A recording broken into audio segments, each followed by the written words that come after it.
유럽의 교회들이 문을 닫고 미국과 한국 교회가 점차 고령화되어가는 이유는 아주 간단합니다. 다음 세대가 교회를 떠났기 때문입니다. 다음 세대가 교회를 떠나는 것은 학교나 대학 강의실에서 직면하는 지적인 도전에 대응할 만한 것을 교회로부터 제공받지 못하기 때문입니다. 가정을 떠나 진화론의 토대를 둔 세속 사상이 지배하는 교육체계 속에서 온갖 주의들인 상대주의부터 마르크스주의, 다원주의, 포스트모더니즘에 이르기까지 이런 지적 도전에 대응할 기독교 사상을 알지 못하기 때문입니다. 오늘날의 안타까운 현실은 많은 그리스도인들이 세속 사상과 싸울 무기가 준비되어 있지 않다는 것입니다. 각종 사회적 쟁점들과 이슈들을 접하면서 놀라고 분노하고 수군거리며 정죄하지만 정작 이것들과 어떻게 지적으로 싸워야 하는지를 잘 모르는 경우가 허다합니다.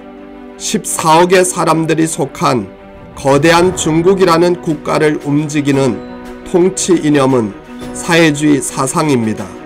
사상은 개인의 삶뿐만 아니라 사회와 국가와 세계를 움직이는 동력입니다. 사상이 없는 개인이나 사회, 국가는 존재할 수 없습니다.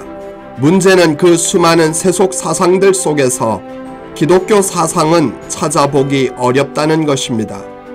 그리스도인들조차도 기독교 사상이라는 용어조차 사용하지 않습니다.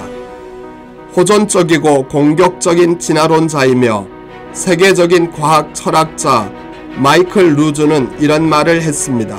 진화는 일종의 세속적 이데올로기요, 기독교에 대한 노골적인 대안으로 생겨난 것이다. 오늘날에도 그것은 하나의 이데올로기요, 세속적 종교로 전파되고 있으며 그 나름의 의미와 도덕을 동반한 채 기독교에 대한 완전한 대안으로 제시되고 있다.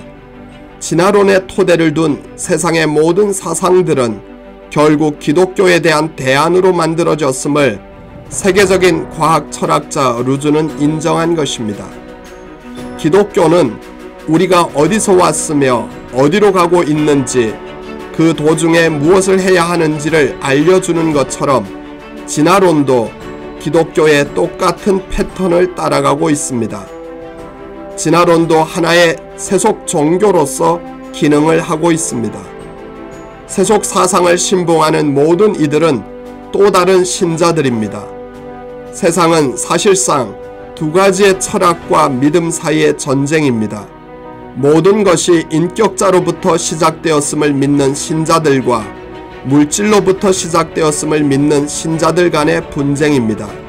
이는 목적을 믿는 신자들과 순전히 우연을 믿는 신자들 사이의 분쟁이기도 합니다. 우리는 계몽주의 관점에 젖은 채 신앙을 개인의 영혼과 마음의 문제로만 여기고 있지는 않은지 점검해야 합니다. 신앙을 너무 사유화한 나머지 그것을 지식의 근원이 아니라고 생각하는 것입니다. 그러나 성경은 여호와를 경외하는 것이 지식의 근본이라고 말씀하고 있습니다. 기독교 진리는 종교적 영역에 한정된 것이 아니라 전 우주적인 지식입니다. 기독교 진리는 전 우주적인 철학이고 사상입니다. 세상의 이데올로기라고 지칭되는 모든 사상들은 세 종류의 질문에 답을 해야 합니다. 모든 사상들은 기원에 관한 이론에서 시작합니다. 세속 사상들이 진화론의 토대를 두는 이유가 여기에 있습니다. 첫 번째 질문은 모든 것의 시작에 대한 것입니다. 모든 것은 어디에서 왔는가? 우리는 누구이며 어떻게 여기까지 오게 되었는가? 두 번째 질문은 악과 세상의 부조리, 불평등에 대한 질문입니다. 악과 고통의 근원은 무엇인가? 이 세계는 어떤 면에서 잘못되었는가? 전쟁과 갈등이 존재하는 이유는 무엇인가? 마지막 세 번째 질문은 해결책에 대한 질문입니다. 이 불평등과 부조리, 악을 제거하기 위해서는 무엇을 해야 하는가? 어떻게 하면 이 세상은 더 나아질 수 있는가? 우리가 통합된 사고를 하고 기독교 진리가 전 우주적 진리이고 모든 지식의 근원임을 천명하기 위해서는 기독교 사상을 재건해야 합니다. 기독교 사상을 건설하는 방법은 다음 세 종류의 질문을 던지는 것입니다. 창조의 관점에서 이 세계는 본래 어떻게 창조되었는가? 그 본래 성격과 목적은 무엇이었는가? 타락의 관점에서 이 세계는 타락에 의해 어떻게 왜곡되었는가? 죄와 잘못된 사상들에 의해 어떻게 오염되었는가?